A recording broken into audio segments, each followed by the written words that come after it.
What's up, Real MVPs, Ricky Widmer here, along with my fabulous co-host, Soapy Muffin. Soapy, how you doing today?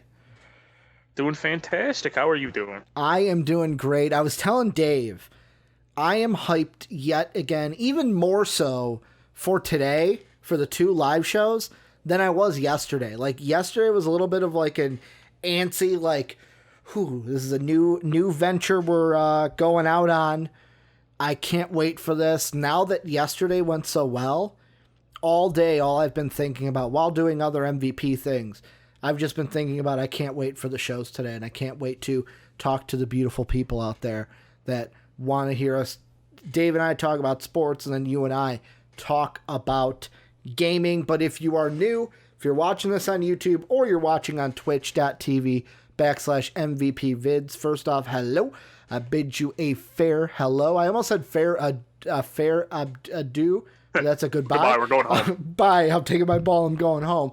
But this is MVP Games Live. This is your daily dose of gaming news via myself and Soapy here from MVP. Little bit of housekeeping here to start. Number one, patreon.com/most valuable podcast. Oh, whoa, I changed that. I went into my old kind of spiel of like, yep, this is the tried and true. Patreon.com/MVP vids. That is it. MVP vids is where you can go to support us, but also if you want to interact with the show, that is how you do so. We're going to have polls. We're going to have fan questions that we answer live on the show. Silver and up members get to interact with the show, get to have your voice and opinions heard. So make sure to go to patreon.com for that. Number two is if you are a podcast service person, let's say you're like, Ricky, I love watching you on Twitch. I love watching on YouTube, but I rather listen to you in my car if I have to, because the YouTube app just sucks for that. We will be on podcast services too. I am going to take these episodes. They will eventually be on Apple, be on the Google Play Store, be on Spotify. We're in the kind of midst of working that out. So eventually they will be on podcast services. You guys will be the first to know with that. And I'm pretty sure for this show, that's all the housekeeping that I have. Patreon, that's how you help support the show and interact with the show, will be on the podcast services soon. But Soapy, we got a jam-packed show today. Going to be talking about Ubisoft, Blizzard, Cyberpunk 2077, Call of Duty, Valorant. But we're going to start the show with your wheelhouse, right in your wheelhouse. And that's because earlier today, about 9:30 Central Time, it was released that Microsoft is going to launch XCloud on Game Pass in September. This is from Polygon.com, article by Nicole Carpenter that says Microsoft's Project XCloud, the cloud game streaming technology that was announced in 2018, will be available on Android devices on September 15th, Microsoft announced Tuesday. As previously announced, cloud-based gaming is part of Xbox Game Pass Ultimate, a subscription that ties together Xbox Live Gold and Xbox Game Pass for console and PC. It'll remain $14.99 for the service, even with the added cloud gaming access. They go on to say that this will give Xbox Game Pass Ultimate members access to more than 100 games from the cloud if they use Android devices. XCloud rollout will start with a beta period as it scales to millions of players around the world, according to the company. Microsoft's cloud gaming technology is not yet available for iOS devices, but the company appears to be working on it. In February, Microsoft held an iOS preview to test the platform on iPhones and iPads, and the company has said it plans to bring XCloud to Windows 10 with a dedicated app sometime this year. So, Soapy, I'm going to ask you first. You're our Xbox guy. You're the guy, true and true. Xbox is your wheelhouse. How excited are you, or are you excited for XCloud to be coming to Game Pass Ultimate in September? I'm excited, and it's mostly just because I want to know what is going to come with it. I know they put a list of, or at least in that article, they put a list of games that were on it. Yep. And I think that one mostly ties more in towards like what games you can play on like other things that aren't Xbox, because all those games are already on the Game Pass. Yeah. But I'm really excited to see where they go with this. I was confused at first when they said Android, and I was like, okay, I'm like, obviously, you know, that's understandable. Android is the second biggest phone provider and all that fun, or not phone provider, but phone creator. And at first I was like, are you telling me I'm going to be able to play some of these games on my phone? Because if one, I'm already prepped these games are going to run like shit. Because that's exactly what they're telling you. They're saying, like, if you have a Samsung, if you have a Google phone, you will be able to play these phones on your phone or on your Android tablet with the Game Pass Ultimate. All right, man. I can't wait to play Halo Master Chief Collection at 10 frames per second, because I don't know if Android phones can handle that. Yeah, and I don't think if any phone could. And that's the thing with me of, like, if this works, it's a game changer. Because, Soapy, I was sold this before. We actually talked about this on this channel, the MVP Entertainment channel, of when Dave and I did Too Old to Game with Mark Webber. We talked about a little known up and coming system that you might have heard of called the, as Dave would call it, the Google Stadia, or Stadia as some people know it. And there was a lot of hype for the Stadia. Well, when the Stadia came out, it didn't really work. It didn't work. There were problems. As you just said, it was poo-poo.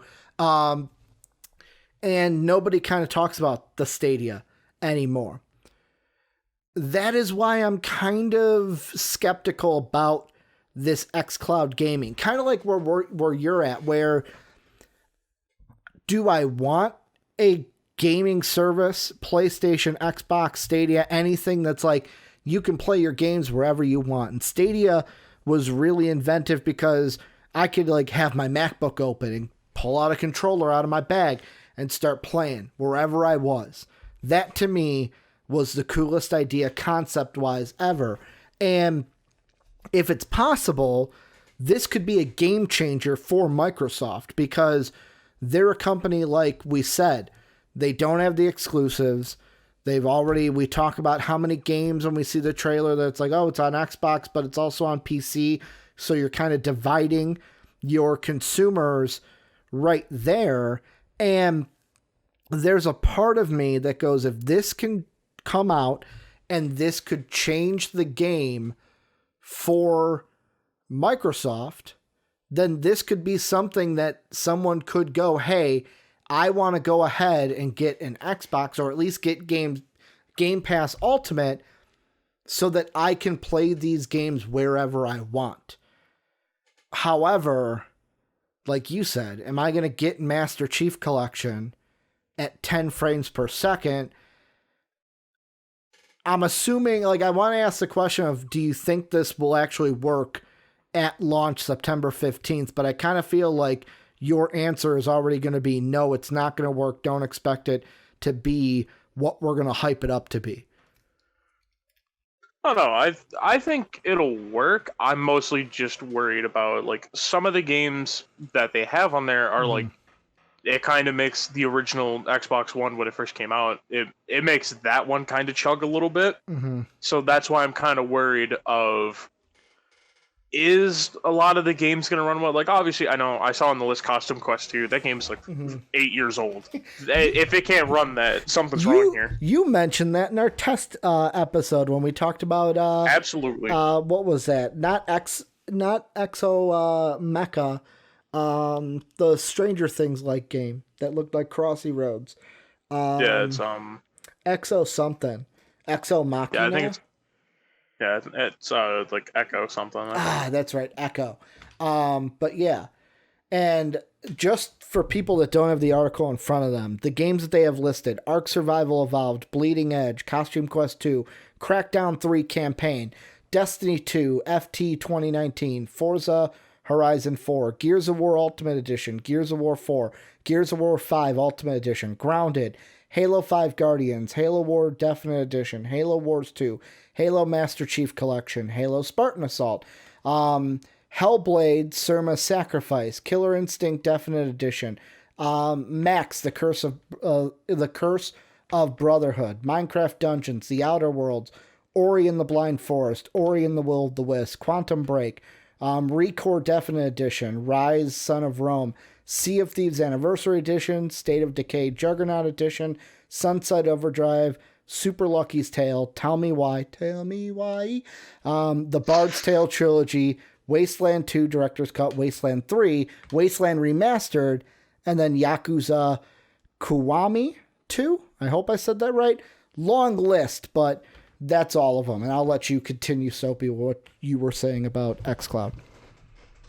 Yeah, I think the only game that's going to run like somewhat properly is Spartan Halo Assault or Halo Spartan Assault, whichever one it is. Isn't that like StarCraft? Isn't that in the StarCraft model where it's like a top-down strategy game? Isn't that it?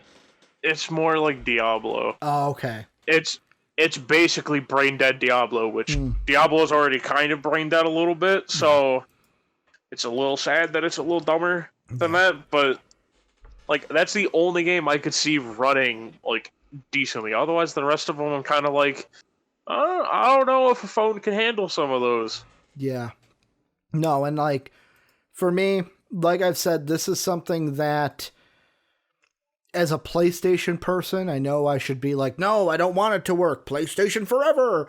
But no, there's a part of me as a gamer that's just like, no, I want this to work. I want this to be a thing because if it works now, PlayStation can develop one, Nintendo can develop one, and eventually, I hope I know cross-platforming, everyone has their own opinion, their own take on it, but eventually I would like a world where we could play the game wherever we want. We don't have to sit, like, I don't have to be in this room that I'm in to play a game. If I'm out, I can do that because as a child, and we're going to talk about a handheld that's coming out a little bit later in the show, but as a child, the one thing I loved was the Game Boy. And the reason why I loved it is, and also the Game Gear, but that wasn't as successful. I love those because if we were going on a road trip or something, I could go ahead and take that Game Boy with me and I could play Pokemon. I could play all of the Game Boy games that I had, most of them were Pokemon, while we're driving in a car, while I'm at this family party I really don't want to be at, but mom and dad dragged me to it, kind of a situation. So this is just the next generation of that handheld that I grew up with, and I want it to be successful. My only worry is that I don't know if it will be, because the last thing I'll ask you about it, Soapy, is, so we're at the beginning of August, which means we're just over a month from it releasing. Do you think they have enough time to roll out a beta that's going to properly help them fix any issues it has before it releases? I think there's enough time, but I think it's not going to be a very long beta if they do, because it's set to release on what, September 15th? The 15th, yep. Yeah, so we're 4 days into the month already. Which the 15th is a Tuesday. Yeah, so that means there's 27 days left in this month, and then 14 days between that. We're 6 weeks away from it. 6 weeks from today. Yeah, sorry, I'm just sitting here doing quick math. Yeah, I looked at my phone. Yeah, I would say that I'm flexing my math skills, but I got a D in math, so we're going to ignore that. Hey, man. But not all of us are good with the math. The numbers are hard. They're tricky. They get confusing. Yeah, number make big number, and I don't like big number. But I mean, I'm trying to think of how long it would take them to put out an update for it and to change anything, because obviously if it's only 6 weeks, do you run a beta for 2 weeks and then try to put out a patch or try to fix whatever's wrong with it in 4 weeks? Do you do 4 and then switch it to 2? Well, like it depends on too of my thought process being, what problems are you gonna come up with? Like, if they're small little tweak problems, okay, that could work, but what if there's something where it's like, oh shit, we didn't expect this to happen, and it's a bigger issue than what they expected, and it's like, oh shit, we only got 3 weeks and we got to roll this thing out. That's the thing I worry about with it only being 6 weeks until it launches. Yeah, and that's something that I fully agree on. I honestly think the main thing that's going to happen is they're going to realize most of these games won't properly run on phones. Obviously, I may just be doubting how good Android phones are. I mean, I make it sound like I don't have an Android and that I totally don't hate Apple products. You know, I don't want to start an iOS versus Android argument, but just know. I'll ask you, are you Android or iPhone? I'm more Android. Okay. I've never liked Apple products. Okay. That fits in perfectly, because when I was with Johnny on the Rick and Johnny podcast, it's the same thing. I had an iPhone. He had his Android. And although I like PC computers better, which kind of this year or last year even switched, because ever since I got my MacBook Pro, I kind of have been liking the Mac side, but for gaming, PC is my way to go. I've always been, ever since I got my iPhone, I've loved the iPhone. And I wonder, and I'll ask you, I'm not a phone expert or a technology expert, and I'm not saying you are either, but is there a possibility that something like this could run better on an iPhone than it could on an Android? Or am I just thinking, or vice versa, it runs better on the Android and not so good on the iPhone? Like, could that be a possibility that XCloud has to face? Yeah, I think that's a very possible thing. The main problem that comes with it is iPhones tend to not be as powerful as Android phones. Yeah. And it's one of those things that, like, iPhone has better cameras, because obviously there's the meme of Android phones, everything is pixelated and blurry. Yeah. Yeah, like, they have really bad cameras, but, like, Android phones are, like, look, their software, or not software, it's their hardware and everything is, like, better. It's, I mean, like obviously, little it's just computers in your hand. Yeah.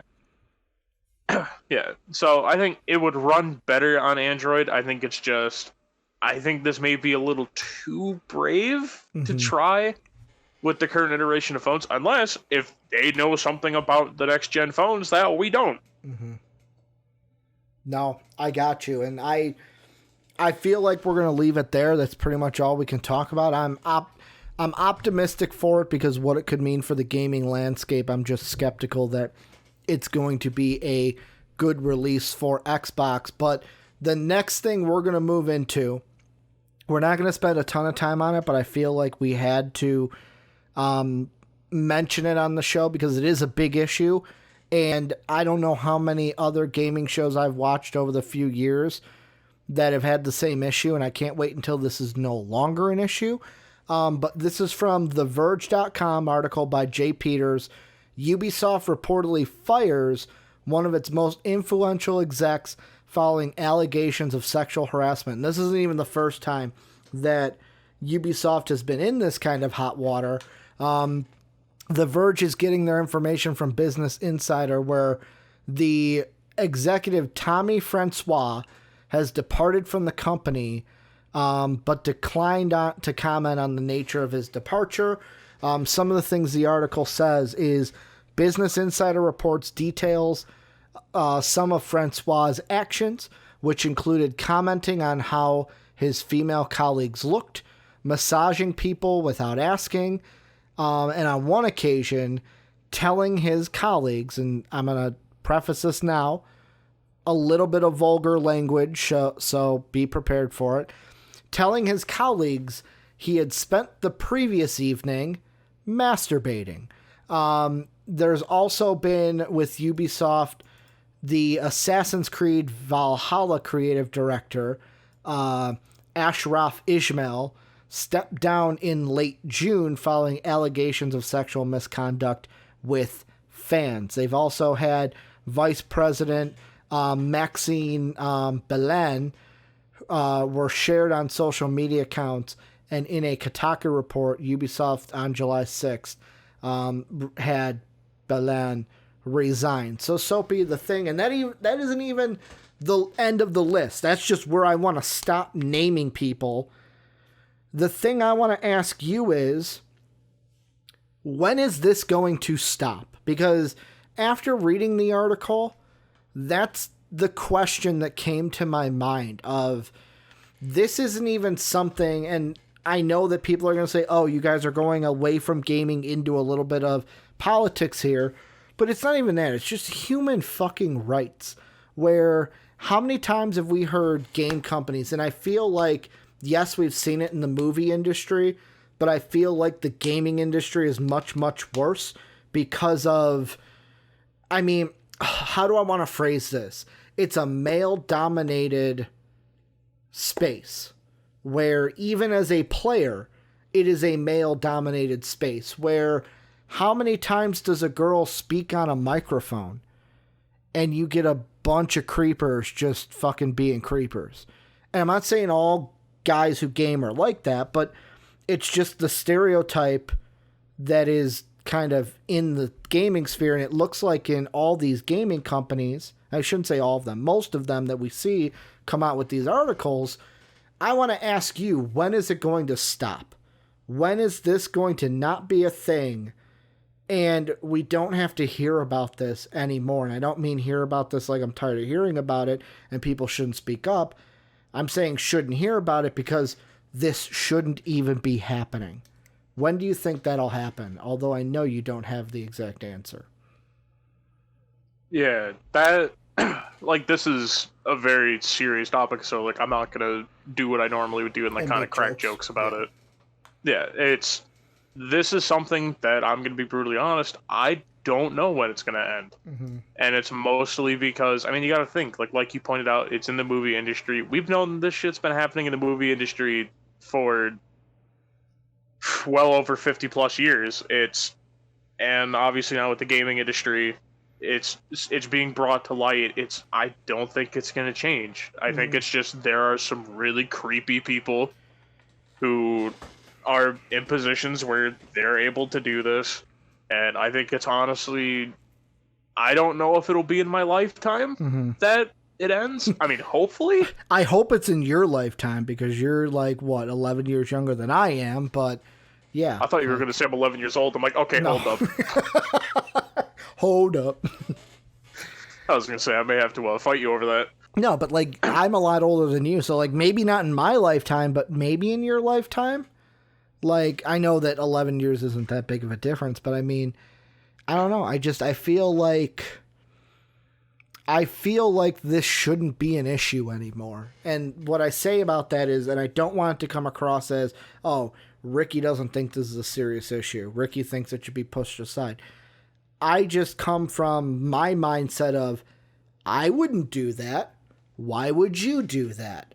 Like, and that's where I can't get it right in my head, because it's like I look at some of these actions and it's like, who in their right mind would do that? Who would act like that? And I know when you're in a position of power, people abuse that power. That's not new, but I don't know. I feel like the gaming industry is different than movies, where movies, what we've heard is, oh, if you want this role, you need to do this for me.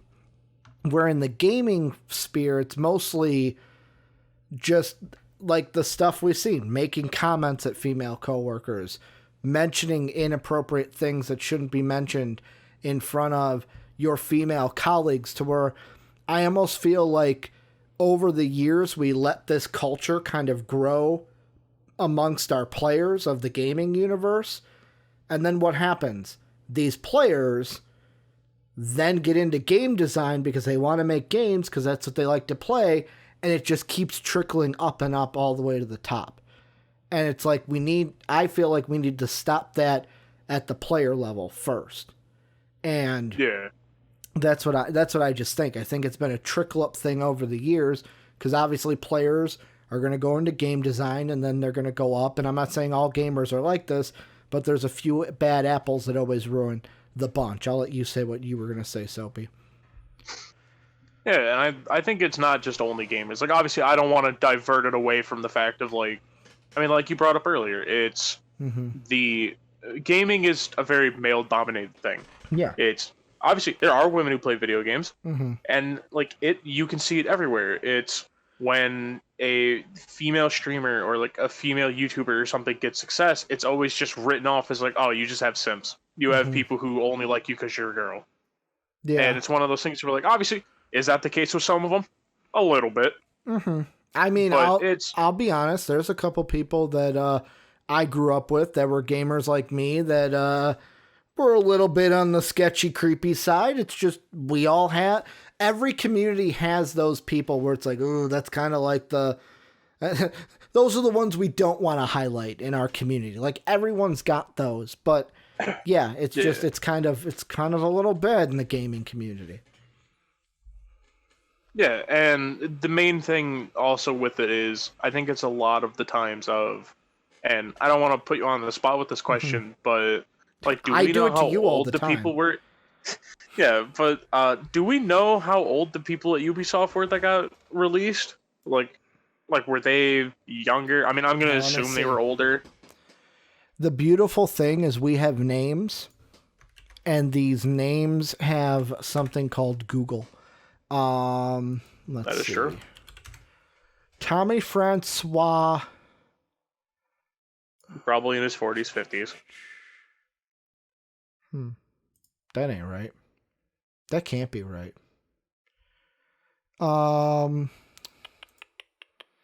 Because Google told me he died on April 2nd, which is not true because he got released after April. He got released in July. What is this? Is some secret cover-up thing now? But like, I'm just gonna take a wild guess, like just while you're looking it up, that like these are gonna be older people, and like they kind of grew up in the weird mix of, I don't know how to word it without just sounding really bad with it. It's they kind of grew up in the, like, they respect women, but they also were just really creepy towards them. Like, I don't know how to... I don't remember if there's a correct phrase for it or not. Looking at a picture of him, he does not look old. I would say looking at a picture of Tommy Francois, if I had to put an age on it, he looks maybe 30s, 40s. Probably 40s. Like, I mean, I know... Yeah, I would say 30s, 40s. Is what we're dealing with. And like, there's another part of me that goes, it doesn't matter what your fucking age is, but I know that there's, like, I know what you're getting at, and it's kind of like, if I'm going to go a little bit away from gaming here, just 1 second, it's kind of like everything that we see going on with the racial tensions right now, where you see people act in ways they shouldn't, and you just look at it and you go, you're not going to change, like, the 70-year-old racist, you're not going to change his mind.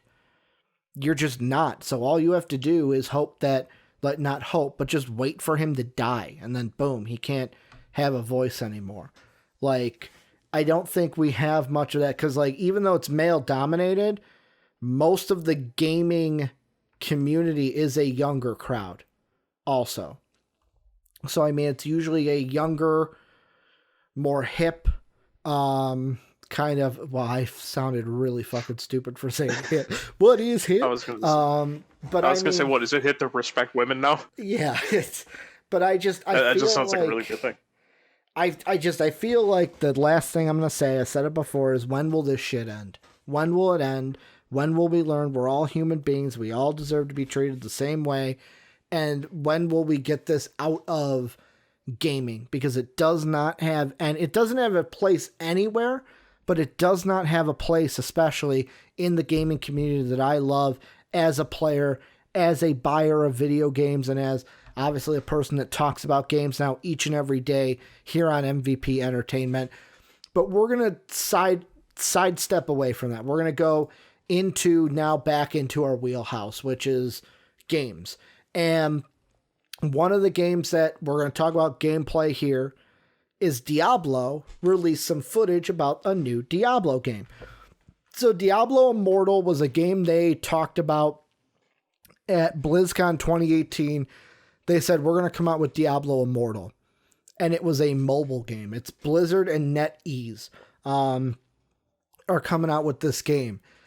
And fans were unhappy because they thought we were getting the next iteration of Diablo. And I remember talking about this with Dave. I think this happened right when we started Too Old the Game. It was the meme of, you guys got phones, right?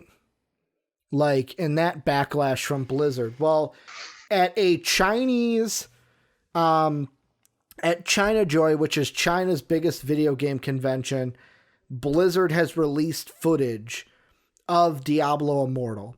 And to me, Soapy, after watching it, I will say, nothing really special for me. It looks like Diablo on a phone. Am I going to play it? No, because I usually don't like those games on a phone where you got like the buttons in the corner and then you have like the D-pad that you have to move with your finger. It didn't even have a D-pad, so I don't know how you're moving if you're just like basically how you would click on a computer.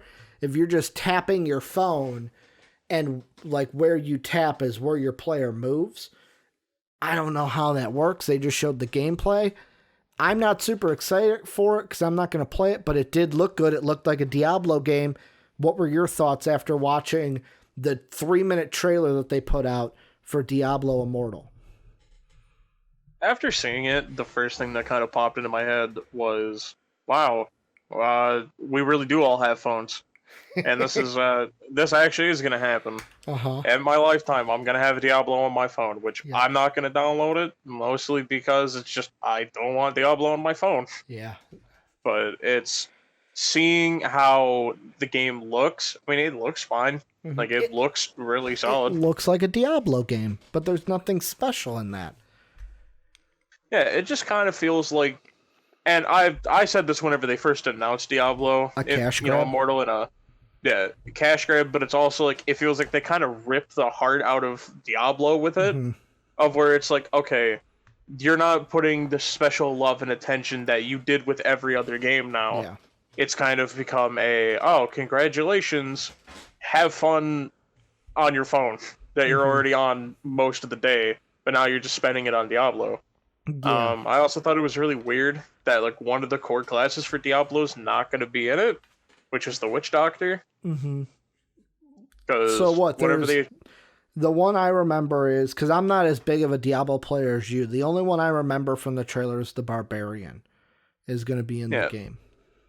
Yeah, there's the Crusader, the Wizard, the Monk. Okay, fuck, I gotta like count these on my finger real quick. Go ahead. Yeah, so the Crusader, the Wizard, the Monk, the Necromancer, the Demon Hunter, I think, the Barbarian, and then they have there's another one, I think. But they're missing the Witch Doctor, which kind of was like, oh, okay, why is the core class out, but the Necromancer made it in? Like, that was confusing to me. But I'm interested enough. The abilities they showed kind of look pretty cool. I don't know why one person had a horse. I don't know why the fuck you need a horse in a Diablo game. To me, it just looked like, oh, wow, we're playing World of Warcraft now. And I'm on my mount. It looked like the mount that a paladin gets. Which Blizzard, same company, same probably model that they use. But yeah, just it didn't reach to me and show me anything special for me to say, wow, I need to play Diablo on my phone. So I'm also with you. I am not going to download it, but hey, we'll see how it does. Maybe it does better over in China than it does over here in the States. Next thing we're going to talk about, this is from PCGamer.com. Fraser Brown writes, watch out for Cyberpunk 2077 beta scams. And he links a tweet in this article that comes from the Cyberpunk game account that says, if you recently received an email claiming to be granting you beta access to Cyberpunk 2077, it's not from us. Unfortunately, there have been more of these being sent out over the past few weeks. When we contact you via email, it'll always come from @cdprojectred.com address. Soapy, what are your thoughts on this? I know that this is more of like a, hey, watch out for this, because I know a lot of us are hyped for Cyberpunk 2077. That's kind of all I have for it is, hey, kind of beware, kind of do the normal email things that you look for with the scamming emails. But do you have anything to add on this? No, it's basically the same thing of just make sure, you're not clicking on links that from people you don't know. Basically, use internet safety that you're taught. That's basically may as well just be told to toddlers at this point. For all the old people that watch MVP, make sure you practice internet safety. But I say that, and there's even young people out there that are like internet illiterate, I'll say, and still don't know what to look for when it comes to scamming. Yeah, and that's something that, I mean, obviously, I don't, we're going to keep it just to CD Projekt Red and, Cyberpunk and the beta scams. Mm-hmm. It's basically just kind of, if someone says, hey, you've been given access to the beta, before you click on anything, just make sure, look up to see, if the beta's been, announced or something. Mm-hmm. Don't just be like, oh shit, here we go. Kind of like what I did with Avengers when I first heard it. I had to research and Avengers did say they're going to have a pre-order beta for the PlayStation. Yeah, just make sure you go in, do some research before clicking on anything, and, just kind of stay safe on the internet. Mm-hmm. Random links are bad, kids. Next thing we are going to talk about, though, is something that I'm intrigued about. And if I was able to get a pre-order sent in, I would have ordered one already. But this is coming from IGN, Joe Skrebels. Like I said, best name in gaming, Joe Skrebels. The Analogue Pocket pre-orders sold out in 15 minutes, and fans aren't pleased. He has had an update to this article where it writes, IGN reached out to Analogue to get clarification about today's pre-order for the Analogue Pocket. Following reports that some customers couldn't complete their pre-orders after having a unit in their cart, Analogue responded, Shopify's shipping calculator was slowed down by the immense traffic. We'll have a solution in the future. We apologize to those who experienced this issue. Analogue also reiterated that it is selling the Pocket during a global pandemic, which has made logistics more complicated. This is certainly not a typical product launch. The company says consumers should sign up for email notifications to be alerted when the Pocket and accessories will be available again. So right now they're sold out. You can't get any. But Soapy, the thing I want to talk about is this Analogue Pocket in general, because when I saw a picture of it, The Verge also had an article from Andrew Webster way back in about a week ago that was telling us that the Pocket was delayed and that pre-orders will be soon. I absolutely love the idea of this. It looks like a sleeker version of the Game Boy, and you're going to be able to play Game Boy games, Game Boy Color games, Game Gear games, Nat Geo games, Atari Lynx games. It just, to me, is it looks like the perfect thing for somebody that's like, I have all these Game Boy games that I want to play, but I don't have my Game Boy anymore, or my Game Boy is broke. What is your thought? What do you think about the Analogue Pocket? Is it something that intrigues you? It intrigues me in the way of, this almost kind of seems like something that's kind of trying to reel in the older people who have kind of like stopped gaming. You call me And like, old? and I don't. Call me No, old, I'm not. Soapy? I mean, hey man, 11 years older than me. But that was kind of the first thing that popped into my head whenever I first heard about it. I was like, oh, okay, this kind of seems like a way to not reel them back in, because obviously, you know, you're going to get the old people who are like, games aren't the same back in my day. Those people. Except I don't think anyone who grew up with gaming is that old. But what happened to that Pong? It was just 2 lines. I wish we could go back to the simpler days when Pong, there was a ball, there was 2 lines. Or the days of Atari where everything looked like puke green. Hey man, don't even think about trash talking the Virtual Boy. That everything was red. Oh hell yeah, Virtual Boy. Didn't Nintendo also have a robot? Yeah, because that's a Smash character. Oh yeah, fuck yeah, I remember. I think it's like Rob. I never had. I don't know. I don't play Smash. I never had one of those. But go on. But yeah, I feel it's something that's kind of like it's gonna be a big nostalgia piece of where it's like, hey, relive your childhood of, you know, like you said earlier, you know, I can go and, like, if I'm going to a family thing, I can bring my Game Boy with me. It's basically like that, except now it's, hey, before you go sit in this meeting, you know, maybe just play some Game Boy. Oh, hey, man, like, sometimes the corporate world just be bringing you down, and nothing's going to be better than going into the Johto League and catching them all. You know what I'm saying? Yeah, sometimes you do got to catch them all. Sometimes you got to have terrible memories of when you were a child and I had no idea how to play Pokemon and couldn't get past the first gym. Yeah, I just think the design is sleek. I think it looks cool. The only problem I have with it is that they're releasing it during a pandemic. And the reason I say that is scalpers. Right now, you can't buy many things where, like, for example, my sister's boyfriend, Jake, who, if you're watching, Jake, thanks for watching. Also go follow him on Twitch, Grape Alchemist. He plays some Monster Hunter World, so go follow him, if you have not already. But I was going to, and if he's watching, I'm spoiling this.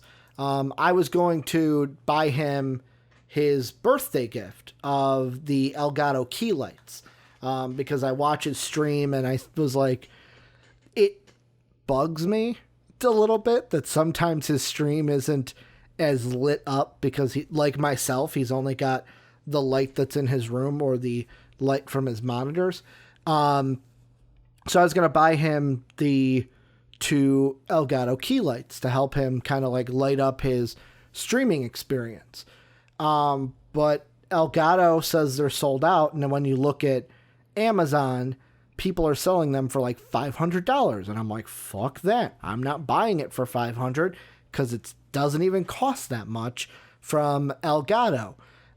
People are doing the same thing here. They've pre-ordered Analogue Pockets, and they're already selling them for more than the $200 that the thing costs. So I mean, it'll be interesting when we get it. We're a year out from it because it won't happen until 2021, but I'm intrigued to see how it goes and if I can get my hands on one. The next 2 things we're going to package together, but on YouTube, don't worry, they'll be split up so you can see where each topic is depending on which game is more your style. But first off, Soapy, available today as I am talking right now, Valorant. Riot Games has revealed that Act 2 of Valorant will begin on August 4th, 2020, and will bring with it a new Battle Pass, a new agent, a new glitch pop skin line, and a free-for-all deathmatch mode. The new agent arriving in Valorant, Killjoy, was revealed last week and will become playable on August 4th. That is today as I am talking to you. She is a wonder kid that can use a variety of robots and gadgets to gain the upper hand against her enemies. Soapy, I have not played a lot of Valorant. I should because I have it downloaded on my computer. It looks like a game that would be right up my alley. The thing I want to ask you is, I'll just ask you, which one of these do you think is the biggest selling point for this Act 2? Because for me, maybe it's because I don't play it. Maybe this will get me to play it. The free-for-all deathmatch intrigues me because at first, when I looked at Valorant, it just looked like Overwatch. Like CSO with Overwatch. Two teams, the two teams fight each other. I love free-for-all death matches. Put me in a map with 10 other people and just let me kill anyone I see. What are your feelings on the Valorant Act 2 Battle Pass that has come out today? I definitely have to say, I think the biggest selling point would be the new character. Mm-hmm. And because it's one of those things that, like, I've seen with MOBAs, I've seen with games like Overwatch, it's like that brings people in. Uh-huh. Because, like, for instance, kind of to derail it a little bit, but kind of connected to my point of where, with MOBAs like Smite and League, it's like some people, like, they'll play the game for a little bit, they'll be like, okay, I'm bored of it. And then a new god or champion comes out, and then people come back.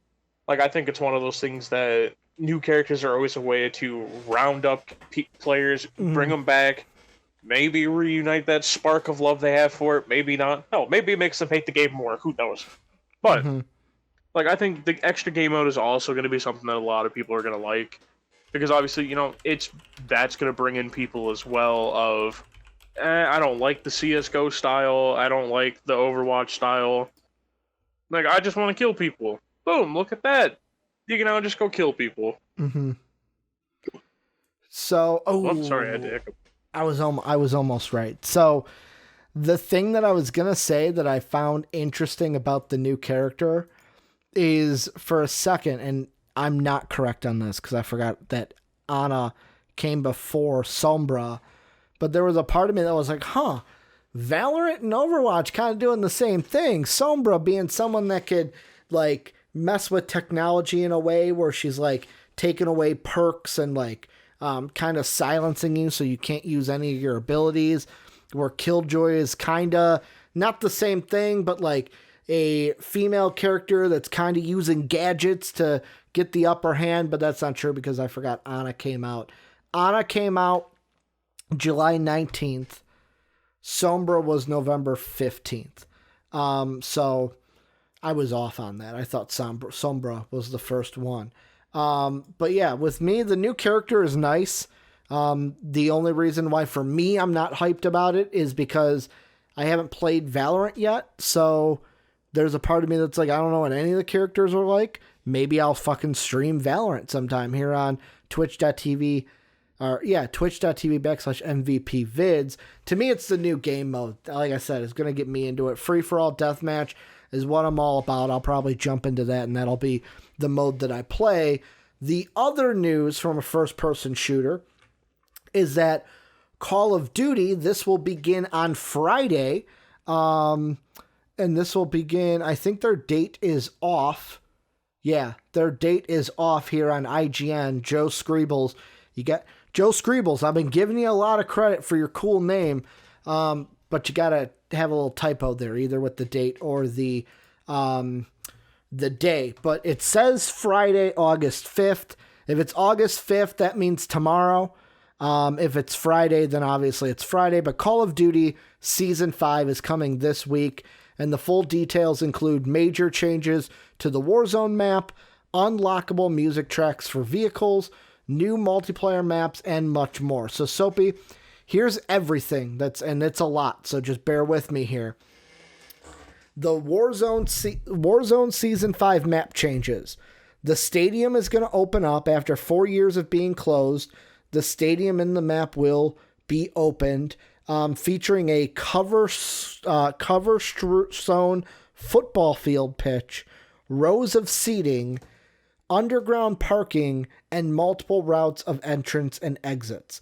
A freight train is being added to the map, a train station is being opened, and there's going to be exterior extenders throughout the map. New modes. Warzone is going to get a mini Royale mode, which is a fast-paced variant to the classic Warzone BR experience. It's going to lower the number of players and only include the first and the last 5 minutes of the normal experience. Essentially, it should be faster and bloodier. You're going to have new weapon pickups. You're going to have war tracks now, which are customizable options in vehicles to play music while you're in that vehicle. Multiplayer is going to get new maps. It's going to come out with 4 new maps, a ground war map, 2 6v6 maps, and a gunfight map. And then multiplayer modes, you're going to get Bare Bones, which is a new playlist of Team Deathmatch, Domination, HQ, Hardpoint, and Kill Confirmed. Search and Destroy Double Down, which is a larger version of Search and Destroy. Instead of 6v6, it's going to be 12v12. And then a new Mastery Challenges for the most elite players. There are more than a dozen new challenges to max out your weaponry. Season 5 Battle Pass will also include instant unlocks, new weapons, new unlocks, and Tier 100 unlocks as well. Soapy, anything with this Call of Duty, I've got some things that I'm going to say about it, but I'll let you speak first. Anything with this Season 5 update of Modern Warfare and Warzone that's kind of getting your jimmies going? Well, my jimmies aren't really going because I haven't played a Call of Duty game since, what was the Call of Duty that came out before Advanced Warfare? I think that was Black Ops. I don't think it was Black Ops 3. I don't remember which one. It was... I'm looking it up. I think it was actually Ghost, I think. Yeah, it might have been Ghost. Ghost was god-awful, too. Mm-hmm. Yeah, Ghost was if it was a god-awful game, it was Ghost. Let's see here. So, you said before Advanced Warfare? Yeah, Ghosts. Call of Duty Ghosts. So Ghost was the last... Yeah, so Ghost was the last one I played. Jesus Christ, that's a long time ago. So you've missed Advanced Wars, Black Ops 3, Infinite Warfare, World War II, Black Ops 4, and Modern Warfare. Yep. And no intentions of going big. Do you know what year Ghosts came out in? I'm gonna guess 2012. Close, 2013. 2012 was Black Ops 2. Okay. Then I'll go ahead and take this one because there are a couple things I want to mention with it. First off, although I've fallen off the Modern Warfare train a little bit, I've basically been playing, and it blows my mind. I've been playing since 2007, since I was 17 years old. I've been buying Call of Duty games, which kind of blows my mind that it's been 13 years of me playing. But some of the things, the Warzone shit doesn't excite me. I'm not a big Warzone guy. The Mini Royale maybe, because it's a smaller version, but really nothing excites me. But if you have played on this map, the new changes will probably excite you. They're just not for me. The things that really get me going are the new game modes. And the one that I am going to try is Search and Destroy Double Down, because Search and Destroy is a good one. It's 6v6. I want to see what that experience is going to be like having Search and Destroy be 12 on 12. Because that was one where I'm like, ooh, when you're making it bigger, it kind of adds a different experience. More guys on the map. Is it going to be more crowded? Also, what maps are they going to use? Are they going to have maps that can solidify the 24 players so it doesn't feel too crowded or it doesn't feel too spaced? But that's really the big thing for me, is the new maps for multiplayer. I'm interested to see what those look like. Livestock, Petrov Oil Rig, Sudal Harbor, and the Verdansk International Airport. Last time we had an airport, though, in a Call of Duty game, didn't go so well. Everyone was very controversial. However, the multiplayer had one of the best airport maps ever. And I want to say that was Modern Warfare. Was that I think that was the first Modern Warfare that had the airport map. That was my submachine gun map, because it was a little bit of a small one. But I'm going to slide in and correct you. It was Modern Warfare 2 had it. Oh, That was Terminal. Yes, Terminal. And then they brought it back for I think it's in Modern Warfare 3, and then I think they recently brought it back, but I don't remember what map for what game. You said Modern Warfare 2? Yeah, it was a Modern Warfare 2, and then they brought it back for 3 as well. Yes, you're right. So in my head, I thought the cover, like I could picture the cover of like the tan coloring with the army guy with like holding the gun, but I just said Modern Warfare, not Modern Warfare 2. What were the other maps on that? Let's see. Modern Warfare 2 multiplayer maps. There was Favela, the all-time classic Rust. Rust they brought back though for this Modern Warfare. They brought back Vacant, they brought back Rust. Fucking Overgrown. I remember Overgrown, man. That was a fucking sniper rifle. Didn't they bring that back for They probably have. Every single map has basically been brought back at least once. I remember these because, like, so Crash was a sniper rifle map because I would sit in the house and be a sniper rifle because there was the ship right in the helicopter right in the middle. Terminal was my submachine gun map. Rust and everything else. My M4A1, baby. That was my my tried and true. And then Overgrown was another sniper rifle map for me. Oh, Carnival. I remember Carnival. That was an interesting one running through the Carnival there. Just looking really quick to see if anything kind of inspires me. Wasteland? What was Wasteland? Oh, Wasteland was a weird one. I didn't like Wasteland. I don't like the open ones where there's like not a lot of shit to hide in. And like hallways to run through. But yeah, Warzone coming out either Friday or tomorrow. I don't know. Skrebels has to update his article. But we got two last things, Soapy, and then the show is over. The first one, this is coming from PCGamer.com. Andy Chalk. Splinter Cell is reportedly coming back ... as an anime series on Netflix. Earlier this month, Fraser made his departure from Ubisoft. We talked about that, handling the Splinter Cell series very clear, describing its shabby treatment of Sam Fisher and friends as elaborate trolling. That's been stringing fans along for 7 years. Well, folks, I'm here to tell you that it's not done with us yet. There is still no sign of a new Splinter Cell game, but Variety reports that Ubi has signed a deal with Netflix to make a Splinter Cell anime series.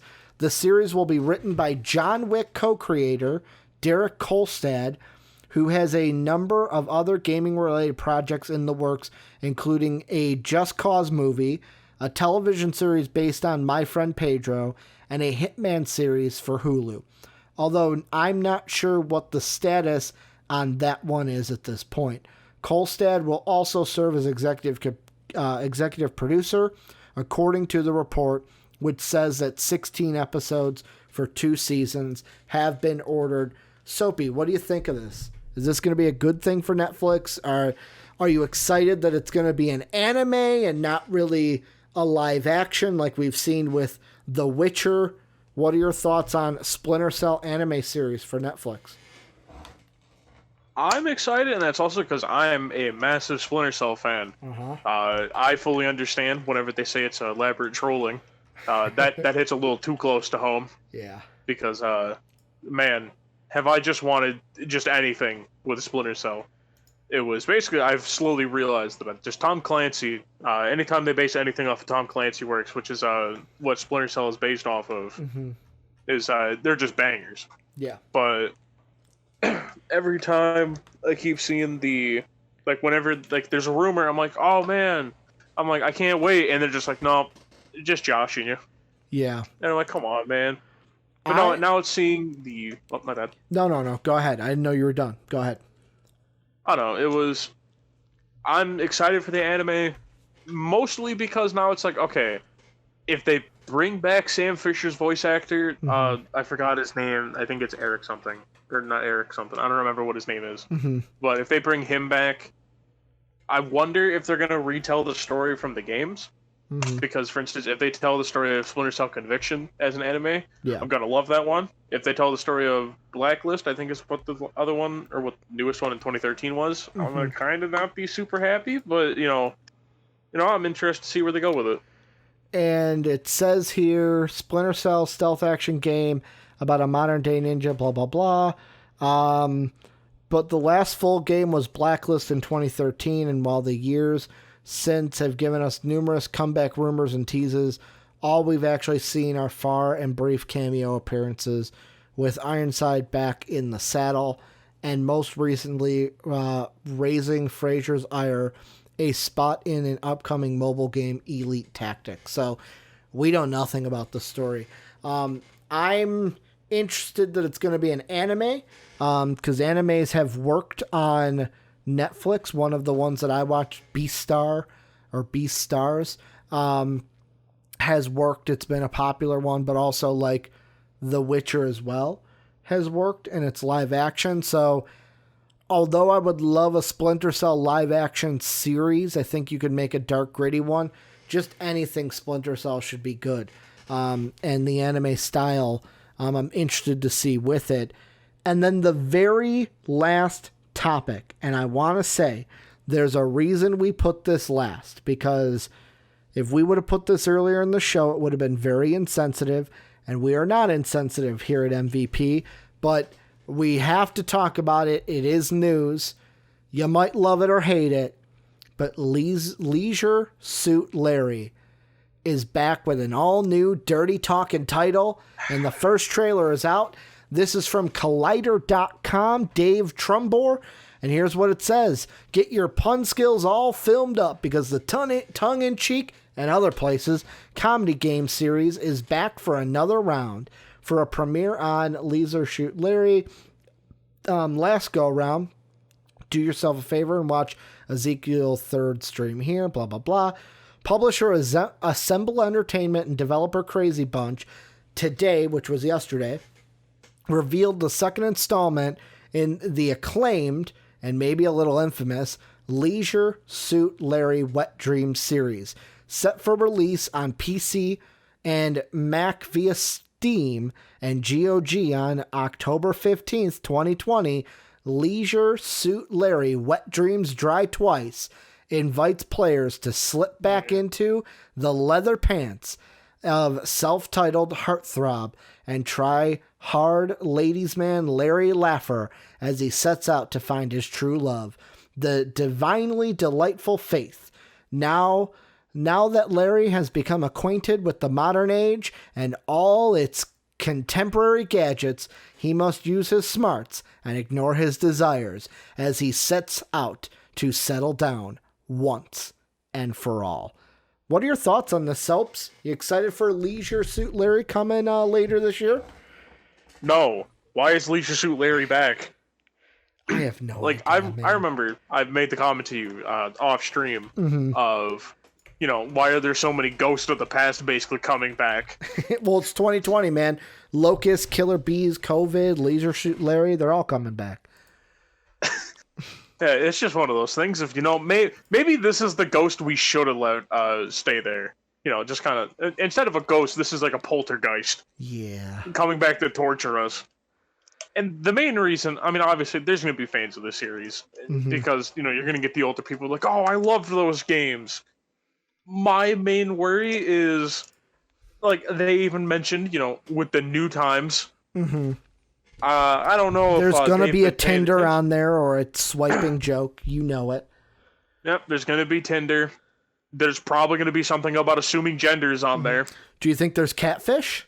Or no. They could have done that though in the first one because catfish was around in 2018. I'm just trying to think of like the puns they could use now. Yeah, I'm not looking forward to it, and it's mostly because I can't wait until the media gets to dissect the game and be like, this is what gamers want. It's like, no, gamers don't want this. So Leisure Suit Larry hasn't always been a computer game, has it? Hasn't it been on? Okay. Yeah, for me, so my first, I've never played a Leisure Suit Larry game. but I will say the one that I remember seeing on shelves was, what was this, 2004, so I was 14 years old. And I'm going to say it how you should say it, but how it's spelled, you know what pun they're going with. Leisure Suit Larry Magna Cum Laude. I remember that one because it was the two blondes and then him in the cap and gown on the cover. I don't really remember Leisure Suit Larry Box Office Bust. I never even remember the title of Reloaded. The one I mainly remember is, the Magna Cum Laude. But yeah, I don't know why we're getting it. I'll be sure to be intrigued about how it plays. Because now that I'm an adult, it's very different than being a 14-year-old and just not being attracted to those games. But now as an adult, I'm like, fuck it, I might try it. Who knows? It's probably not what I want. I probably shouldn't play it. Fuck that. It's going to be $35. Ooh. Do I want to spend $35 on Leisure Suit Larry? I wouldn't play that shit for free, so. Yeah. I don't know. As an adult, it's definitely not a streamable game, that's for sure. But that is how we are going to end MVP Games Live today. A little bit of a different note to end the show. Yet again, same thing I said at the beginning, patreon.com/most valuable podcasts. How you support us, silver tier and up, is going to be able to interact with the show. Listener questions, polls, anything that we're doing, that is going to be the place to go. Also, podcast services are coming soon. Also, the announcement I forgot to say today, I will say it in housekeeping the rest of the week. This weekend, Friday through Sunday, I will be streaming the Marvel Avengers pre-order beta. I am pre-ordering it tonight. The pre-order beta for PlayStation 4 is this weekend, Friday through Sunday. So I will be playing that beta and be streaming it to you. So if you want to see the beta, see what the game is all about, and my thoughts as I'm playing it, make sure to follow us here, twitch.tv/MVPvids. And Soapy, you know, on Monday then, we're going to be talking about my thoughts, or I'm going to be sharing my thoughts here on the show about what I experienced in the Avengers pre-order order beta. But for those of you out here watching on YouTube, watching on Twitch, thank you. If you're on YouTube, remember we do the show each and every day, 5:30 Central Time at twitch.tv/MVPvids. And if you miss a show on Twitch, YouTube, MVP Entertainment, it's got you covered. That's where all the shows are going to be after they are recorded. But that's going to do it. Soapy, I want to thank you for another banger of a show. We will be back tomorrow with more gaming content for you. And as always, have a good day, everybody.